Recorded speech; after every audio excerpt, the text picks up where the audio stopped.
Re tout le monde! Je suis super contente de vous retrouver aujourd'hui dans une nouvelle vidéo et cette fois-ci, sans retard, je vais vous présenter mes lectures du mois de juillet et vous faire du coup un bilan de ce que j'ai pu lire au mois de juillet. C'est encore un mois où je suis quand même pas peu fière de ce que j'ai pu lire. Jusqu'au dernier moment, j'ai carburé vraiment. J'ai terminé une duologie que j'ai commencé, vraiment j'ai enchaîné une duologie déjà. Déjà rien que ça, vous allez voir. Je suis pas peu fière, mais je l'ai terminée au 31 juillet pile poil. Pile poil. Fallait pas que ça fasse que 30 jours au mois de juillet, sinon j'étais foutue. Mais là, tout est rentré. Donc vous allez voir, il y a des petites lectures, des plus grosses lectures, il y a une lecture chauvine, il y a de tout. Il y a de tout. Alors c'est parti, sans plus tarder, nous nous attaquons au premier livre. J'ai tout d'abord terminé une lecture, un peu comme le mois dernier, si vous voulez. J'avais une lecture qui était restée non finie au mois précédent, donc au mois de juin, que j'avais pas réussi à terminer à la fin du mois, qui a donc empiété sur le mois de juillet, et c'est donc au mois de juillet que je l'ai terminé. Il s'agit de Ce rêve bleu, écrit celui-ci par Liz Braswell et publié aux éditions Hachette Rose. C'est donc le Twisted Tale sur l'histoire d'Aladin ici, avec la phrase qui nous dit « Et si Aladin n'avait jamais trouvé la lampe magique ?» Faut savoir de base que Aladin et moi, on n'est pas plus copains que ça. C'est un Disney que j'aime bien, mais qui n'est pas transcendant pour moi, qui m'a pas marqué, qui n'a rien révolutionné dans mon amour de Disney. Donc bon, je me suis lancée un petit peu dans celui-ci sans avoir trop d'espoir, trop d'attente, puisque n'étant pas fan du Disney de base, personnellement, que l'histoire soit changée ou pas, ça me faisait un peu ni chaud ni froid. Et finalement, je pense que c'est aussi bien comme ça, puisque ça a été une bonne lecture, mais pas le meilleur Twisted Tale que j'ai pu lire de la série pour l'instant, ni le plus mauvais d'ailleurs, mais juste, c'était une bonne lecture. J'ai passé un bon moment durant celle-ci, mais il n'est pas mémorable pour moi, pour vous dire. Là, ça fait un petit peu plus d'un mois que je l'ai terminé, et je commence déjà à avoir certains oublis sur certains événements. Donc ici, l'idée, c'est que dès le début, on reprend exactement le film Disney, sauf que tout va capoter au moment où Aladin se rend dans la grotte, vous savez, à tête de tigre, pour récupérer la lampe magique pour Jafar. Ici, Aladin va jamais récupérer la lampe magique, il va se retrouver prisonnier de la grotte et c'est Jafar qui, dès le début, va avoir la lampe et donc va pouvoir avoir des énormes pouvoirs, devenir calife à la place du calife, si vous voulez, et donc va pouvoir régner comme on peut le voir à la fin du film Disney, où vous savez, il demande à être le sorcier le plus puissant du monde. Là, c'est le cas, mais dès le début, ça pue. ça pue. Aladin va pouvoir se sortir rapidement de la grotte et donc il va essayer de faire en sorte de pouvoir sauver la ville d'Agrabah. Et ici, Jasmine a une place quand même assez particulière puisqu'elle n'est pas juste un peu potiche et elle n'est pas juste là pour se poser les fesses sur un tapis et voyager dans ce rêve bleu, même si c'est le titre. Jasmine a quand même beaucoup plus de prestance et beaucoup plus d'importance dans ce roman-là, donc ça c'est quelque chose que j'ai trouvé chouette. Pour comparaison, par exemple, pour ceux qui ont vu le film live, donc c'est-à-dire avec des vrais acteurs de Aladin, Jasmine dans celui-ci est beaucoup plus présente et beaucoup plus forte. Celle du livre, c'est à peu près la même chose, je trouve, elle se ressemble plus à ce niveau-là. Et ça, j'ai trouvé ça cool. Après, il y a un gros côté manichéen avec Jafar qui est très méchant et Aladin et Jasmine qui sont très gentils. Bon, ça manque un peu de profondeur sur certaines choses à ce niveau-là, au niveau de leur volonté à faire le bien ou à faire le mal. Boah, même s'il n'y a pas forcément besoin d'une raison à vouloir faire le bien. Mais là, je fais le bien parce que je suis le héros. C'était un petit peu ça, quoi. Oh, c'est un peu dommage, c'est vraiment... Là, pour le coup, ça fait très enfantin, très Disney enfantin. Ouais, ça demandait un peu plus. Et du coup, je trouve que ça dénote encore plus avec le personnage de Jafar qui, dans ce roman-là, mais il est horrible. Il fait des choses affreuses. C'est-à-dire qu'il va, par exemple, va y avoir des scènes on va nous décrire, il tue des gens. Enfin, il fait tuer des gens. Il y a des têtes qui roulent, quoi. Donc, c'est pas non plus à mettre dans des mains d'enfants. Enfin, donc, il y a vraiment une différence entre le côté très lisse des personnages, sauf Jafar, du coup des gentils très lisses, l'histoire, il y a les gentils, il y a les méchants et tout ça. Et à côté, Jafar qui tue des gens, qui fait revenir des morts à la vie avec, on nous décrit des choses pas un peu dégueulasses, quoi. Donc, c'est dommage parce que, perso, j'adorais justement la vibe que renvoyait Jafar. Et je me suis dit, ah, c'est trop bien, ça va un peu plus, on a un peu plus de profondeur qui est donnée au personnage de Jafar. Je vous disais qu'on n'avait pas trop de raisons sur le pourquoi un tel est gentil, un tel est méchant. Jafar, on ne sait pas vraiment le pourquoi du comment, mais on sait qu'il a fait des choses dans son passé qui sont pas ouf, quoi. Il a sacrifié des choses. Enfin, il y a vraiment, je trouve, un fond qui est donné au personnage de Jafar. C'est pas juste il est planté là et puis il est méchant. Il y a un petit peu plus de fond. On ne sait pas pourquoi il en est arrivé là, ceci dit, mais il y a un petit peu plus de fond. Donc Jafar, c'est vraiment pour moi le gros point positif de ce roman. Donc on comprend pourquoi on l'a mis en couverture. Mais il suffit pas non plus à lui tout seul à remonter entièrement le niveau. C'est-à-dire que dès que c'était les passages Aladin et Jasmine, j'étais là, oh, finalement je préfère revoir Jafar qui fait des choses horribles. C'est un peu dur dit comme ça. Mais bon, après c'est un bon Twisted Tale, mais concrètement, si vous commencez les Twisted Tale, lisez-le plutôt au début quand vous avez moins matière à comparaison, par exemple avec d'autres qui sont meilleurs selon moi, tels que par exemple le Twisted Tale sur Cendrillon, celui sur Alice au Pays des Merveilles aussi, que je vois rarement revenir et pourtant que je trouve très très chouette. Celui-ci se classe dans la moyenne. C'est pas le plus mauvais, c'est pas le meilleur non plus. Si vous voulez découvrir l'entièreté des Twisted Tale, je vous le conseille. Si vous n'êtes pas forcément fan de Aladdin et que vous voulez pas découvrir toute la saga, vous pouvez passer votre chemin. J'ai ensuite enchaîné avec une lecture que j'avais reçue de la part de la maison d'édition d'un livre qui était sorti en grand format l'année dernière et qui était donc sorti début juillet en poche. Il s'agit de Cemetery Boys, écrit par Hayden Thomas et publié ici aux éditions Big Bang.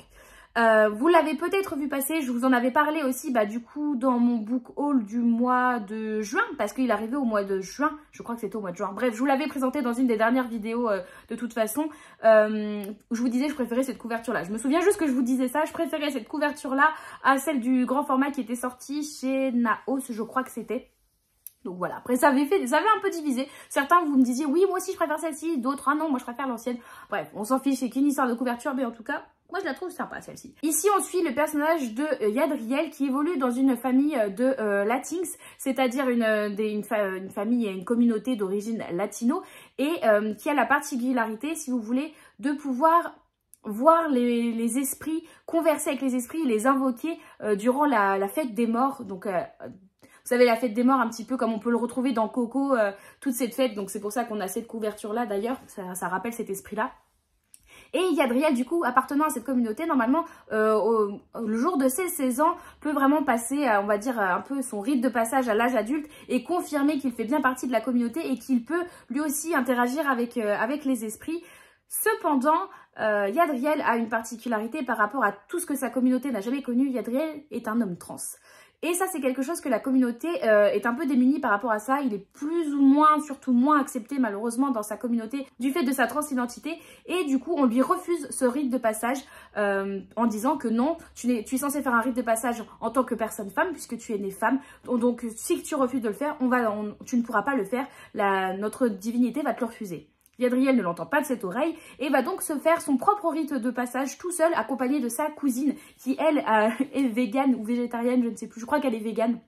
Et pareil, elle est un petit peu en marge de la communauté. Elle, c'est plutôt drôle parce qu'elle en rigole plus qu'autre chose, parce qu'on sait que c'est...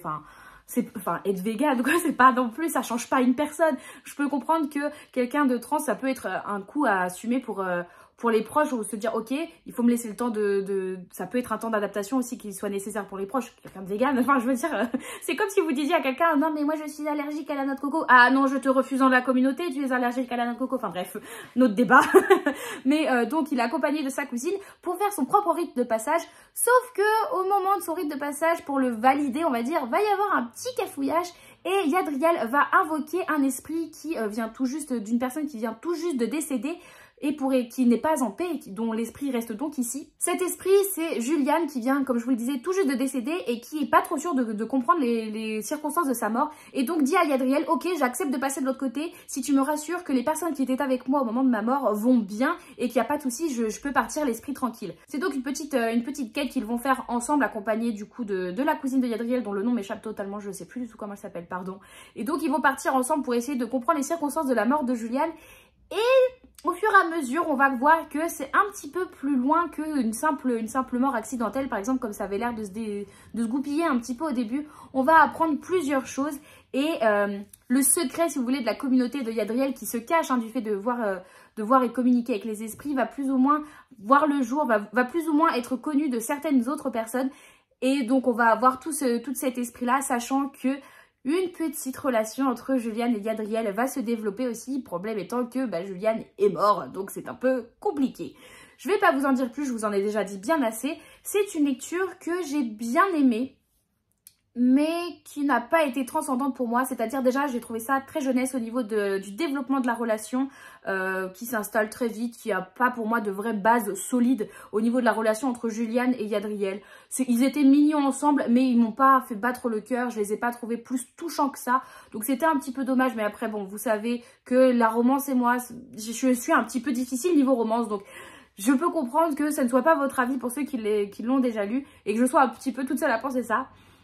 Aussi au niveau de la fin et des révélations finales, il y avait certaines choses que j'avais vues venir, pas autant de la personne on va dire, mais plutôt du pourquoi, du comment et du comment, surtout le comment en fait, puisque c'est un élément qu'on va vous placer, mais je trouve de façon très peu subtile durant le roman, où on vous place ça qui sort enfin qui a pas trop à voir avec la semoule au moment où on vous en parle, et tu le sais, quand tu le lis, tu te dis ah, ça on va me le réutiliser plus tard et ça va justifier quelque chose. Et bah ça a pas loupé, ça a justifié à la fin presque l'entièreté des choses. Et je me suis dit ah c'est dommage, c'était vraiment très très grossier la façon dont c'était amené. Et c'est quelque chose en fait qui est un peu récurrent dans ce roman, ça manque pas mal de subtilité, il y a pas mal de choses, enfin il y a beaucoup de choses qui vous sont amenées.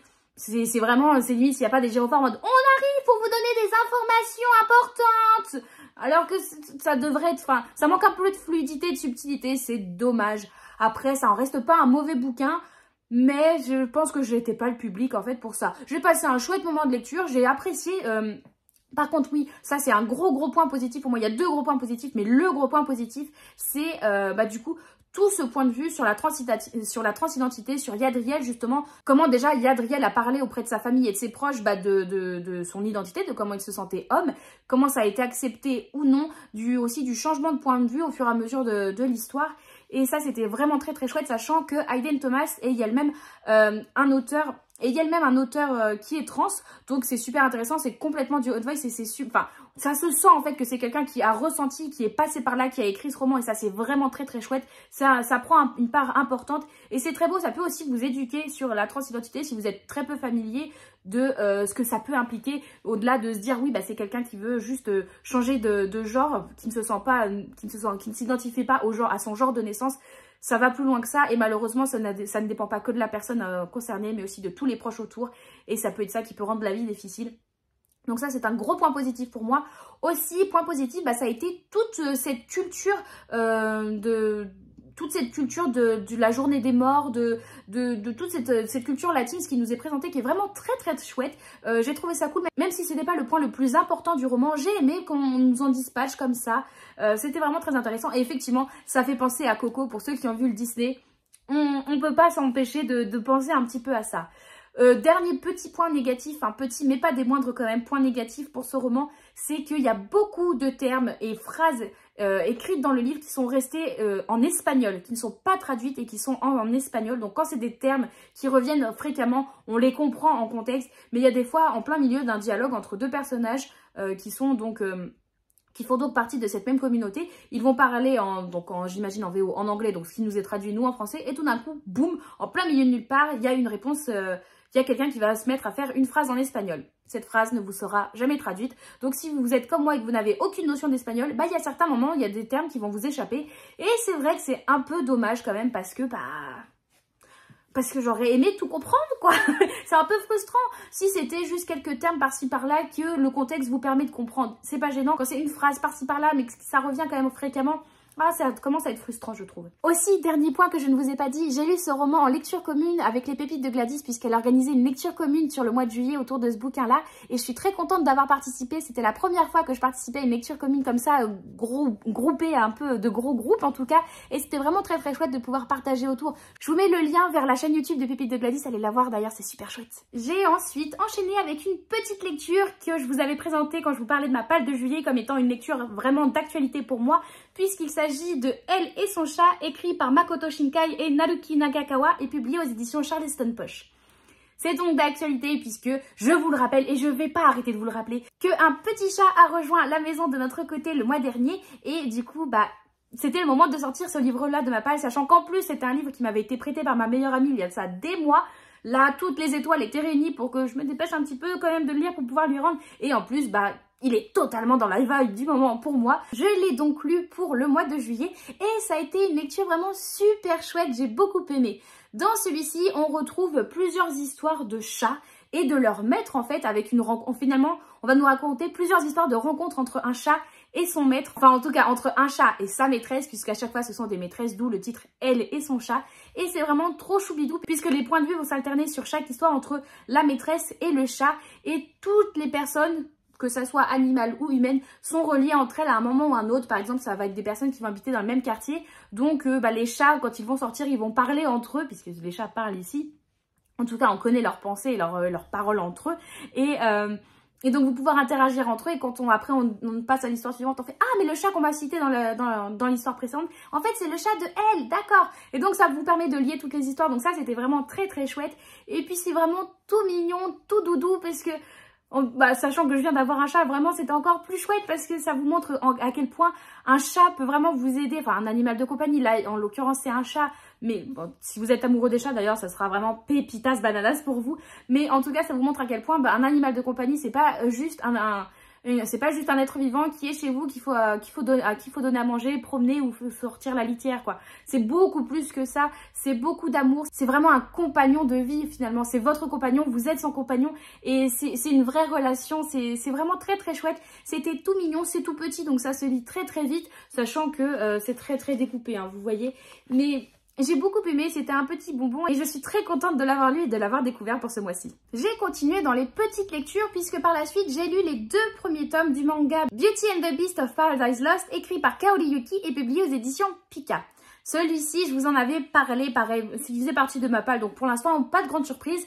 Je vous en avais parlé puisque je suis très très fan de la mangaka, donc Kaori Yuki, et que j'avais pas vu passer l'information qu'elle avait sorti un nouveau manga, donc... Ni une ni deux, je me suis procuré, je les ai lus dans la foulée parce que je ne pouvais pas attendre plus. D'ailleurs, je crois que je vous ai présenté le tome 1 2 fois dans 2 books différents. J'avais oublié, je vous l'avais présenté le mois précédent. Bref, comme quoi, j'avais vraiment envie que vous sachiez que je l'avais. Mais j'ai donc lu les 2 premiers tomes. Pour l'instant, c'est les seuls qui sont sortis. Ici, on va suivre Belle, notre héroïne aux cheveux mauves, qui n'est pas considérée comme étant une beauté malgré son prénom et qui, avec ses cheveux mauves, qui est quelque chose de totalement détonnant hein, dans l'univers de ce manga comme dans le nôtre, elle va cacher ses cheveux puisque c'est quelque chose qui n'est pas à mettre en avant. Et on la suit dès le début en train de se promener pour ramasser je ne sais plus trop quoi en forêt. Sa mère va essayer de la dissuader d'aller beaucoup plus loin puisque c'est dangereux. On sait qu'une bête rôde et c'est une bête qui enlève beaucoup de jeunes demoiselles. Sa mère essaye donc de faire rentrer Belle à la maison. Malheureusement, les 2 femmes tombent nez à nez avec la bête. En même temps, fallait s'en douter. Et c'est la mère de Belle qui va être enlevée par la bête et que Belle ne va jamais revoir. Quand elle rentre chez elle, elle va tout avouer à son père et son père, de tristesse et devenant un petit peu fou, va décider d'enfermer Belle pour que plus jamais elle ne sorte, que plus jamais personne ne voit sa tête puisqu'elle est con. Son père dit d'elle que c'est une abomination, qu'elle ne doit plus permettre aux gens de la voir pour éviter qu'ils deviennent eux-mêmes cinglés. Son père, lui, il tourne fou d'avoir perdu sa femme et son amour. Belle va donc vivre comme ça, séquestrée pendant des années et un jour va pouvoir s'enfuir et va tomber nez à nez avec la bête. Chose bizarre, c'est que la fameuse bête qu'elle va revoir, c'est la même bête qui a enlevé sa mère, mais elle se fait tuer, cette même bête se fait tuer par une autre bête. Donc finalement, qui est la bête? Et Belle va se faire enlever par la bête tueuse et on va découvrir que finalement, il y a cette bête-là. Et on va découvrir finalement que cette bête-là, donc la deuxième, celle qui a tué la première, je vous rappelle, est maudite en fait. Elle vit dans une sorte de château qui vole, avec beaucoup de serviteurs qui ne sont pas devenus des objets, mais qui sont hybrides avec des cornes par exemple, ou à moitié animales, on a des chats aussi. Et en même temps, cette bête a aussi une sœur qui ne veut pas forcément du bien à Belle. Belle va donc essayer de s'échapper et surtout de savoir, mais qu'est-ce qui s'est passé? Où est sa mère? Pourquoi elle a été enlevée? Qu'est-ce qu'on lui veut en fait à elle? Et on va découvrir que y a quelqu'un derrière tout ça qui chapeaute le tout et qui veut pas forcément du bien à qui que ce soit. Je vais pas vous en dire plus puisque c'est quand même très énigmatique et Kaori Yuki a le don de commencer ses histoires d'un point de base assez simple et que ça aille très rapidement, très loin avec des choses beaucoup plus poussées. Donc je vous laisse vous-même découvrir le manga puisque je trouve que ça fait la force de tous les ouvrages de Kaori Yuki, c'est le fait que vous êtes déjà à la fin du tome 2 de vous dire oh, mais il s'est passé tellement de choses en simplement 2 tomes de manga. Alors que d'habitude, bon, les tomes de manga, c'est quand même très court, donc ça avance pas forcément extrêmement vite à chaque fois. Mais là, Kaori Yuki, c'est une vraie force de faire avancer son histoire sans qu'on voit de façon tellement fluide qu'on voit pas tous les événements qui se passent. Et quand on se pose à la fin et qu'on se dit oh, mais il s'est quand même passé plein de choses. Et j'aime beaucoup ça. Point négatif pour moi, cependant, le personnage de Belle, notre héroïne, qu'est-ce qu'elle est cucu. Et Kaori Yuki aime beaucoup écrire des héroïnes cucu. Mais là, pour le coup, elle est vraiment la seule héroïne mise en avant. Il y avait des fois, elle me saoulait. J'étais là, oh, avant, s'il te plaît, fais en sorte d'avoir l'air un peu plus mature que seulement 13 ans. Parce que je sais plus quel âge elle a dans le manga. Mais là, elle fait vraiment très naïve et très immature sur certaines choses. Oh mon Dieu, ça m'a fait lever les yeux au ciel par moments. Mais bon, allez, c'est pas grave. L'histoire à côté, je la trouve tellement géniale. Tout ce qui est le grand méchant qui a l'air de chapeauter tout ça derrière, moi ça m'intéresse tellement parce qu'on a à peine vu ce qu'il en est. J'ai trop hâte de voir tout ça, tout ce système, toute cette malédiction, vraiment a l'air super chouette. Le personnage de la bête est très attachant, bien que quand même assez taciturne, hein, donc c'est le genre de personnage que j'aime beaucoup. Je ne sais pas combien de tomes vont composer la saga, je crois qu'il y a déjà quelque chose comme 4-5 tomes hein, de sortie déjà en VO, donc on a le temps avant de voir venir nous en France pour les tomes suivants, ou en tout cas pour voir la fin de la saga arriver. Moi ça me convient totalement de me dire que j'ai toujours un petit Kaori Yuki qui est en venir. Ça me fait très très plaisir. J'ai continué cette fois-ci en repassant sur un gros roman. Pareil, un roman qui m'avait été envoyé et cette fois-ci non pas par une maison d'édition mais par l'autrice directement puisqu'il s'agit d'un roman auto-édité et je me doute que vous voyez duquel je veux vous parler puisque c'est, je crois, une de mes grosses lectures du mois de juillet. Il s'agit de Fae, écrit par Marine Kelada. Dans ce sublime objet livre, regardez-moi ça comme il est super beau. Ah là là, il est trop trop beau. À l'arrière, bon, c'est assez simple, mais il est super beau. J'adore cette couverture, vraiment. Ici, nous suivons le personnage de Jessie, que l'on sait rapidement être condamnée, qui est très malade, mais qui n'arrive pas à être diagnostiquée. Personne ne sait exactement ce qu'elle a. Et donc, quand elle arrive en âge de quitter l'orphelinat dans lequel elle a grandi, elle se décide d'aller dans une petite ville en Écosse, puisque chaque fois qu'elle dort et qu'elle rêve de cette ville en Écosse, elle rêve d'une autre version d'elle-même, où il s'est passé des choses dans cette ville. Elle décide donc d'y aller pour essayer de tirer au clair ces événements, pourquoi elle a une affinité avec cette ville dans laquelle elle n'a jamais été, et pourquoi à chaque fois c'est des rêves un peu sanglants qu'elle fait avec des personnages qui visiblement ne lui veulent pas du bien. Elle va essayer de tirer tout ça au clair en se rendant dans cette petite ville et dès son arrivée elle va faire la rencontre de William qui semble vivre dans la forêt, qui est très mystérieux, duquel on ne sait pas grand chose, il ne se dévoile que très peu. Et donc quand il va retrouver notre jeune Jessie qui est perdue dans la forêt et qu'ils vont par un concours de circonstances se retrouver à dormir l'un à côté de l'autre, ils vont se rendre compte que leurs rêves sont liés et qu'ils rêvent de la même chose en même temps. William, lui, qui n'avait plus rêvé depuis très longtemps, se dit qu'il y a quelque chose de très louche et Jessie, elle, se dit mais c'est plus le même rêve que je fais d'habitude. Là, on est sur un rêve, j'ai l'impression que c'est une histoire qui se passe dans mon rêve. Ils vont donc se lier un petit peu pour essayer de savoir ce qui se passe, pourquoi ils se mettent à faire des rêves communs comme ça. Et on va se rendre compte que effectivement, Jessie et William se connaissaient il y a de cela plusieurs centaines d'années et que leur histoire est liée depuis bien plus longtemps qu'ils ne le pensaient. C'est donc ici une double temporalité qui se passe en Écosse, qui revisite certaines légendes justement du pays, qui est absolument superbement bien menée par l'autrice. J'ai adoré ce roman. J'ai adoré déjà le contexte, le fait d'être en Écosse. J'ai beaucoup aimé la double temporalité justement qui vit à travers les rêves. J'ai trouvé ça très chouette. J'ai beaucoup aimé le fait de la petite touche fantastique. On se doute qu'il y en a une, le titre c'est Fae. J'ai beaucoup aimé cette petite touche fantastique finalement qui est très parcimonieuse mais qui fait son petit effet. J'ai aimé le développement entre les personnages de William et Jessie. C'est une romance qui va s'installer rapidement puisque Marine Kelada écrit de la romance principalement. C'est une romance qui s'installe très rapidement mais finalement qui est nécessaire de s'installer rapidement puisque c'est sur cette romance que va se baser toute l'histoire et j'ai trouvé ça fabuleux. J'ai détesté certains personnages que j'ai appris à aimer puis après je me suis dit non mais en fait je t'aime pas. J'ai certains personnages, je me suis dit toi t'es bizarre. Non peut-être pas. Si t'es un peu bizarre et j'adore ça, le fait de me faire changer comme ça, de me dire mais je sais pas sur quel pied danser avec tel ou tel personnage, avec l'intrigue, je ne sais pas où l'autrice veut m'emmener. Et cette fin, mon Dieu, pour ceux qui me suivent sur Twitch, vous m'avez vu pleurer les plus belles larmes de mon corps sur cette lecture. Et oui, parce que j'ai adoré la fin et pourtant je ne suis toujours pas la plus grande fan de romance, mais là c'était trop pour mon petit cœur, j'avais besoin de pleurer, j'étais inconsolable, c'était vraiment très compliqué, mais c'était compliqué parce que c'était trop bien.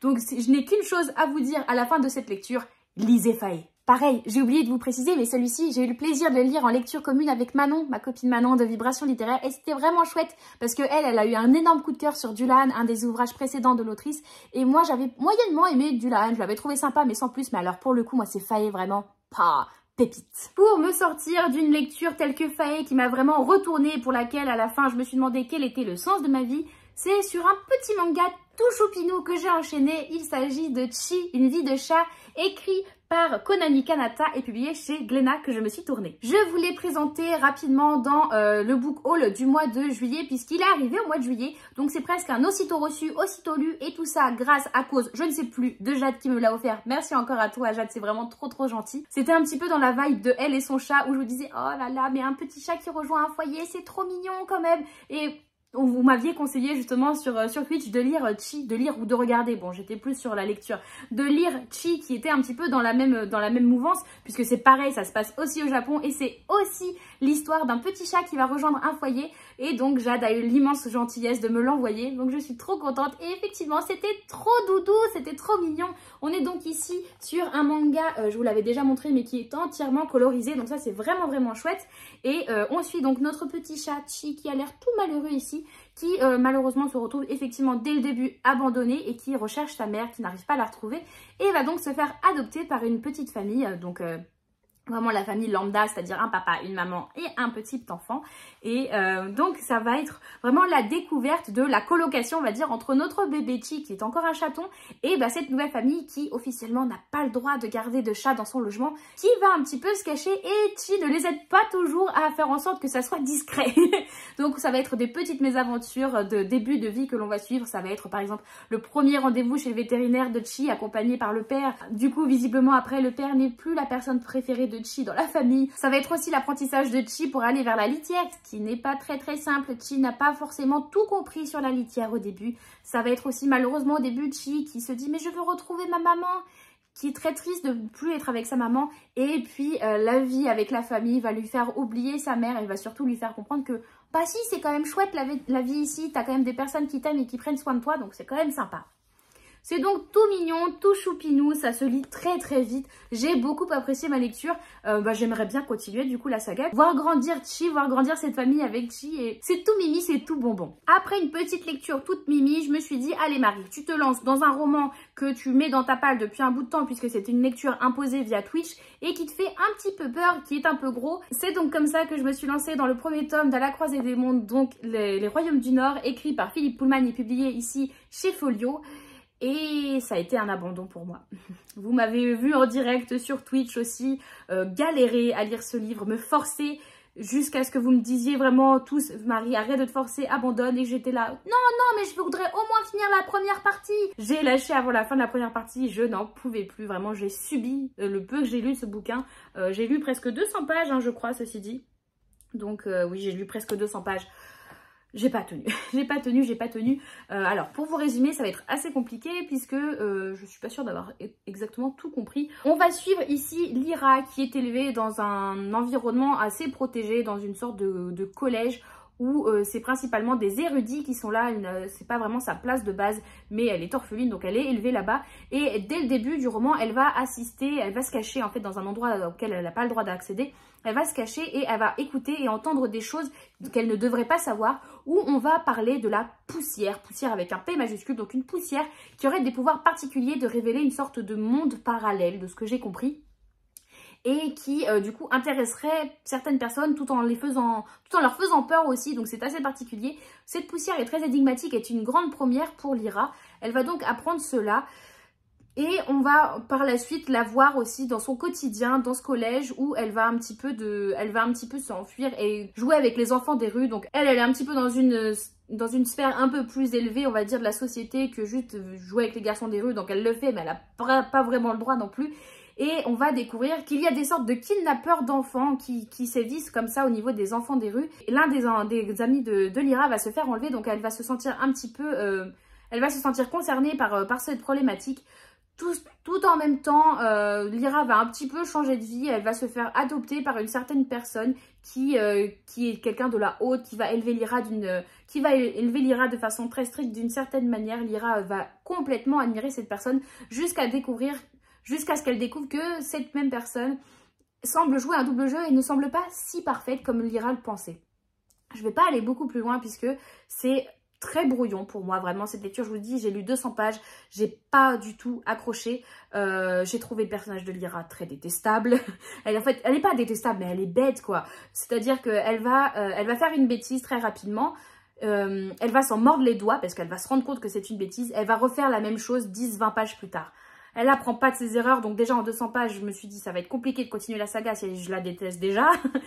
L'univers est dense, c'est compliqué, c'est-à-dire que vous voyez, c'est compliqué pour moi de vous faire un résumé parce que je suis même pas sûre d'avoir tout compris, les tenants et aboutissants. Il y a cette histoire de kidnappeur d'enfants, ça que j'ai trouvé sympathique et je suis curieuse, j'aurais été curieuse de connaître la suite. Mais à côté de ça, vous avez un univers qui est très dense. On a cette histoire de poussière qui vous est posée dès le début. On vous en reparle très peu par la suite, mais on vous en reparle un petit peu. Mais vous comprenez pas ce que ça implique. Et le gros point négatif pour moi de ce roman, c'est que c'est estampillé jeunesse. Alors, oubliez, c'est pas jeunesse du tout. Mais c'est surtout qu'on vous explique rien. L'auteur ne vous explique rien. L'auteur vous pose des termes qui sont spécifiques au roman, ne vous les définit jamais. Il ne vous les définit jamais. Il y a combien de fois je me suis posé la question quand il vous sort un mot, en plus c'est des mots vraiment très compliqués qu'il vous sort, je suis allée les googler en me disant mais j'ai aucune idée de ce que veut dire ce mot, Google me le dit pas. Et en fait c'est là que je me rendais compte que je retombais sur des pages fans de la saga, je me disais ah non en fait c'est des termes spécifiques au roman. Donc l'auteur te les place là et ça m'énerve parce qu'il te les pose là en se disant t'inquiète tu vas comprendre. Bah non, si tu ne me l'expliques pas, je le comprends pas. Je connais pas ce terme n'existe pas dans ma langue de base, explique-le-moi. Et il y a eu je me souviens, c'était vraiment quelques pages avant que j'abandonne parce que c'est là que je me suis dit, bon allez, c'est la goutte d'eau qui fait déborder le vase. Quelques pages avant que j'abandonne, l'auteur ressort justement un nouveau terme qu'on n'avait encore jamais vu dans le roman, qu'il définit tout de suite après. Et là je me suis dit, oh super, on tient le bon bout, là on a un terme qui nous est défini directement. Mais en fait, qu'est-ce que j'ai pas souhaité? J'ai rien compris à la définition, vraiment. En plus, c'est des termes et des définitions. J'avais l'impression de revivre mes cours de... J'avais l'impression de revivre mes cours de physique-chimie au collège-lycée. Alors, il faut savoir que j'étais une nulle, mais une nulle en sciences, vraiment. J'ai fait littéraire, on sait tous pourquoi, enfin, mes proches le savent. Mais vraiment, j'étais une bille en sciences et j'avais l'impression de revoir mes profs de physique-chimie qui essayaient de m'expliquer des choses. Mais vraiment, pour moi, c'était du chinois. Je comprenais rien et là, ça a été le cas. L'auteur vous fait une définition de presque une page du terme et arrivé à la fin de la page, j'étais là. Je crois que j'ai encore moins compris que s'il n'avait pas voulu me l'expliquer. Et ça a été pour moi, bon allez Marie, la chose que tu lui reproches le plus c'est de ne pas l'expliquer et finalement quand il contrecarre ça et qu'il te l'explique, tu comprends encore moins. Ça sert à rien Marie, tu vas rien comprendre à l'univers. J'ai donc abandonné et je me suis rendu compte finalement en lisant sur Twitch que vous étiez plusieurs à ne pas avoir accroché à la saga. Donc je me suis sentie beaucoup moins seule d'être passée à côté. Si pour vous ça fait partie de vos sagas d'enfance, tant mieux pour vous. Pour moi ça ne faisait pas partie de mes sagas d'enfance. Bon bah écoutez, la découverte aura été un échec, c'est pas bien grave, j'ai d'autres choses à lire. Je sais aussi qu'il y a un film et une série adaptée de la saga. Je sais pas si je vais regarder l'un ou l'autre, peut-être si je suis curieuse de l'histoire. Pour l'instant, je suis encore trop traumatisée par le peu de pages que j'ai lues du roman. Peut-être que ma curiosité me poussera à regarder l'un ou l'autre, mais en tout cas pour l'instant, c'est pas du tout d'actualité. Mais je suis quand même contente puisque après l'abandon qu'a été pour moi Les Royaumes du Nord, j'ai continué sur une super lecture puisque j'ai lu le premier tome de Anne, donc Anne de Green Gables, écrit par Lucie Maud Montgomery et publié aux éditions Monsieur Toussaint l'Ouverture.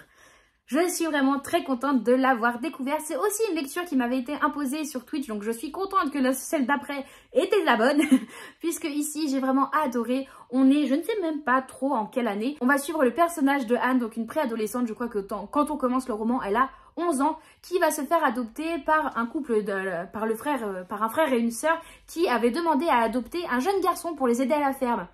Quelle ne fut pas leur surprise quand c'est Anne, une petite fille assez frêle, une petite rouquine avec 2 tresses qui débarque, qui arrête pas de parler puisque c'est un vrai moulin à paroles. Mais c'est un moulin à paroles puisqu'elle déborde d'imagination et qu'elle ne peut pas tout garder pour elle. Elle a besoin d'exprimer tout ce à quoi elle pense, tout ce qu'elle voit que nous ne voyons pas finalement.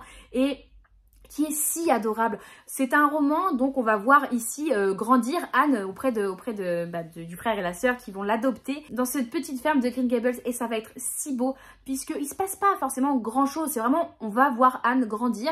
Il y a des moments un petit peu plus marquants, il y a des moments où il se passe pas grand chose dans sa vie, une vie normale somme toute, mais c'est surtout que Anne est tellement touchante, comme je vous dis, elle déborde d'imagination. Ce que vous voyez être une table, elle va se dire « Ah mais en fait le bois qui compose cette table, il a eu une vie. » Elle va s'imaginer par exemple toute la vie du bois et de l'arbre qui compose la table. C'est fabuleux. Et elle parle. Bon par contre, si vous n'aimez pas les personnages bavards, vous n'allez pas aimer Anne parce que « Ah mon Dieu, qu'est-ce qu'elle parle? Je pense être bavarde, mais je suis pipi de chat à côté. » Mais elle est adorable. C'est vraiment Anne qui porte le roman. Donc je comprends pourquoi la saga porte son nom. Vous pouvez pas mieux faire. Mais c'est vraiment très très chouette. Anne est si dynamique, donc même si le récit en soi ne l'est pas, Anne l'est suffisamment pour porter le roman à elle toute seule. Il n'y a pas de souci là-dessus. Il y a aussi certains points qui m'ont beaucoup plu, tels que des petites pensées féministes. Alors sachant que c'est des romans qui ont été écrits au début du XXe siècle, donc ça a plus de 100 ans. Et pourtant, il y a des pensées assez féministes. Anne a des petites réflexions très féministes que j'ai beaucoup aimées et qui sont très avant-gardistes finalement par rapport à l'époque de l'autrice. Et ça, c'était très très chouette. On va avoir aussi... Alors par contre, je vous préviens, parce que moi, on me l'avait pas dit. Je vais pas vous spoiler. Mais on m'avait dit, oui, tu verras, c'est un livre de doudou, tu vas avoir le sourire tout du long. Alors oui, mais 90% du temps, parce qu'il y a un moment, il se passe un truc. Bah j'ai pleuré, je m'attendais pas à pleurer en lisant Anne, et bah si j'ai pleuré, mais bon c'est parce que c'est les aléas de la vie, mais j'étais pas prête.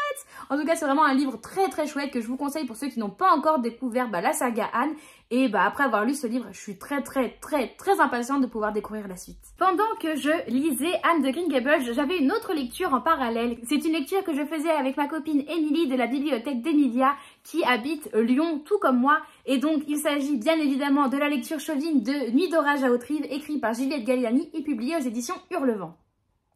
C'est donc déjà ma première lecture des éditions Hurlevent, donc je suis très contente d'avoir découvert la maison d'édition avec elle, parce qu'elle m'en avait déjà parlé, elle avait lu, elle, Descendre sur tes mains, donc fallait qu'on lise ça ensemble, puisque ici nous sommes dans un roman qui se passe à l'été 1954 à Lyon, et donc on va suivre ici la famille Bellamy, qui est une famille, qui est une riche famille lyonnaise, qui est une famille qui a fait sa richesse sur l'activité de notaire. Et on va surtout suivre la dernière génération de la famille, donc 4 cousines, dont 2 qui viennent d'avoir le bac, une qui prépare sa thèse et une autre qui est une jeune adulte qui travaille, qui a un petit travail de secrétaire. Cette dernière d'ailleurs est pas forcément très bien vue par la famille, puisque eux c'est une famille quand même d'une certaine classe. Elle est simplement secrétaire, c'est quand même un peu la honte. Et en même temps, donc je vous disais, on va suivre les 3 autres cousines, on va suivre les 4 en fait. Et la particularité de ce roman, c'est qu'au-delà de suivre une petite famille durant le temps d'un été, c'est que dès le prologue, on vous le dit, un cadavre va être découvert durant cet été dans la famille Bellamy, dans leur manoir de Haute-Rive. Voilà. Donc, le problème est posé dès le début. Qui est mort? Par qui? Pourquoi? Comment? Qu'est-ce qui s'est passé? Qu'est-ce qui s'est passé? On a besoin de savoir. Et donc, j'ai beaucoup aimé, et avec Émilie, on a vraiment toutes les deux beaucoup aimé ce roman. Déjà, j'ai adoré le lire en lecture commune avec elle. C'était vraiment très très chouette. Je suis très contente d'avoir vécu cette expérience avec elle. Et j'ai adoré le roman. Il y a du coup cette mise en contexte déjà qui est très très chouette, puisque on vous parle de l'été. En plus ça se passe au mois de juillet, on l'a lu au mois de juillet, c'était vraiment nickel chrome au niveau du timing. On vous décrit Lyon, donc nous on était très contentes quand on vous décrivait des endroits dans Lyon. On disait oh non c'est où c'est là et c'est là, c'est là. Pour ceux qui ne sont pas lyonnais ou qui ne connaissent pas Lyon, ne vous inquiétez pas, ça va pas vous gêner, c'est que juste nous on était là oh, Lyon en force. Donc ça nous faisait vraiment très très plaisir. Et j'ai beaucoup aimé les personnages en fait, parce que il y a des personnages dès le début où vous dites oh non mais toi t'es horrible, ou à l'inverse toi oh non toi t'es touchant, je t'aime bien.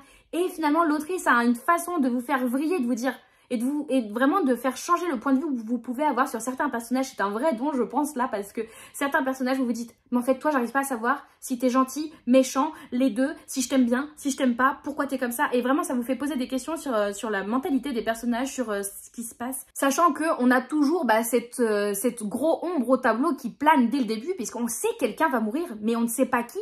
Et jusque vraiment à la fin, à la révélation de fin, avec Émilie on se disait mais tu penses que c'est cette personne qui va mourir? Non, je pense pas. Si, c'est forcément elle. Tu crois? Peut-être. Non, ça se trouve, c'est pas elle. Et puis, une fois qu'on sait qui est mort, on se dit, mais attends, qui c'est qui l'a tué? Parce que ça pourrait être ça, ça pourrait être ça, ça pourrait être ça. Vraiment, jusqu'au bout, l'autrice a le don de vous tenir en haleine. J'ai adoré. J'ai beaucoup aimé le fait que les personnages ne soient pas soit tout blanc, soit tout noir, mais vraiment une grande nuance au niveau de leur personnalité.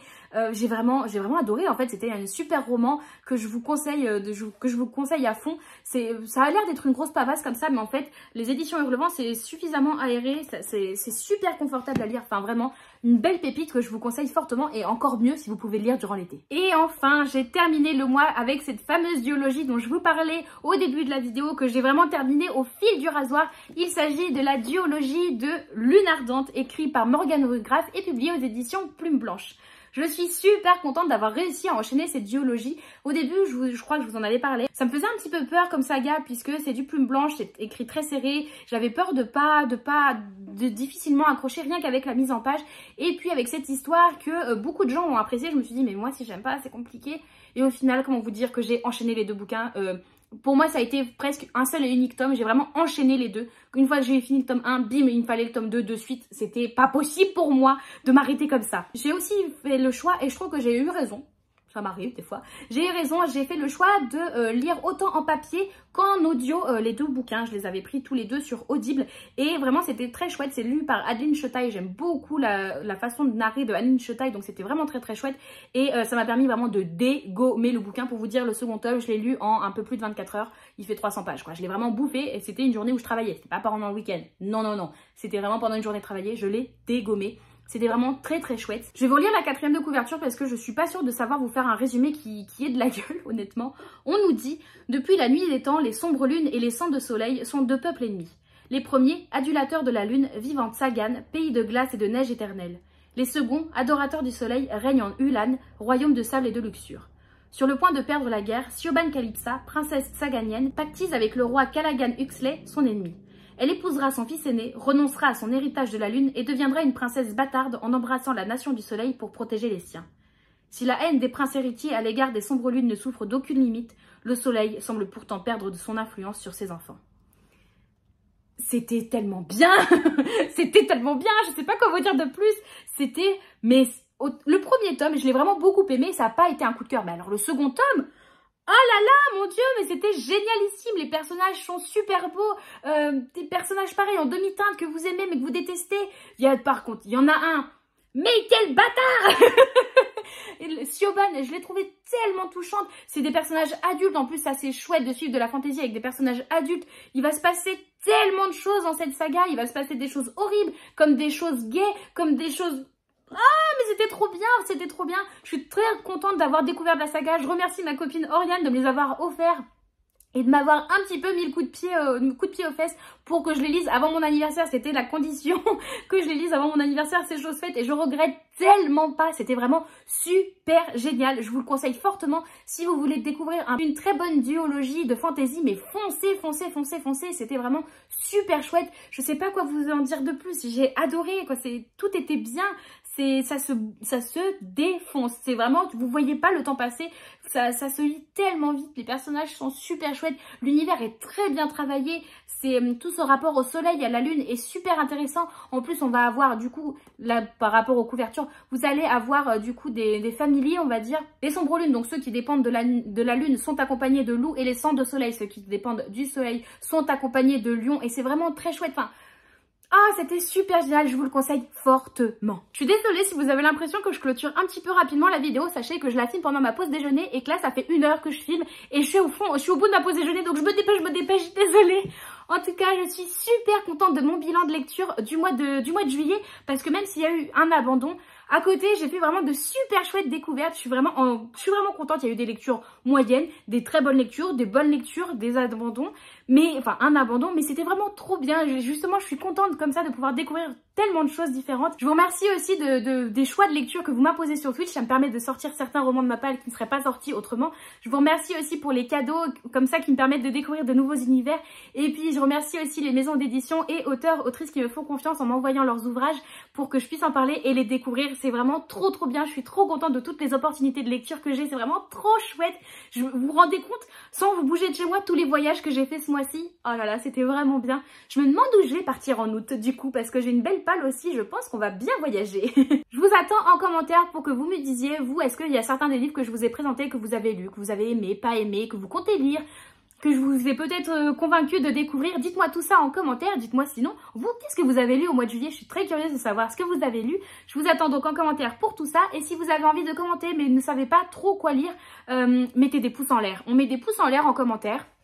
Sans oublier le pouce en l'air, le vrai pouce en l'air de la vidéo. Mais on met des pouces en l'air parce que je suis très contente de ce bilan du mois. Vraiment, c'était super chouette. Ou alors, vous me mettez des emojis, sinon, au-delà du pouce en l'air, des emojis de manger, de nourriture, n'importe quoi de la nourriture, puisque en fait, j'ai pas mangé pendant ma pause déjeuner. Donc comme ça, vous allez me nourrir par les commentaires. On fait ça aussi. Des pouces en l'air et de la nourriture. Yeah. C'est tout ce qu'on demande. En tout cas, n'hésitez pas à liker, commenter, vous abonner. Et si vous êtes vraiment sympa, à partager la vidéo. Merci beaucoup à tous. Je suis trop contente à chaque fois de voir que vous me suivez. Ça fait vraiment super chaud au cœur. Merci beaucoup à tous. En attendant une prochaine vidéo, vous pouvez me retrouver de façon quasi quotidienne, que ça soit sur Twitch ou sur Insta. Les liens sont dans la description. Comme d'habitude, je vous y attends. Et je vous souhaite à tous de très belles lectures et à une toute prochaine. Bye bye!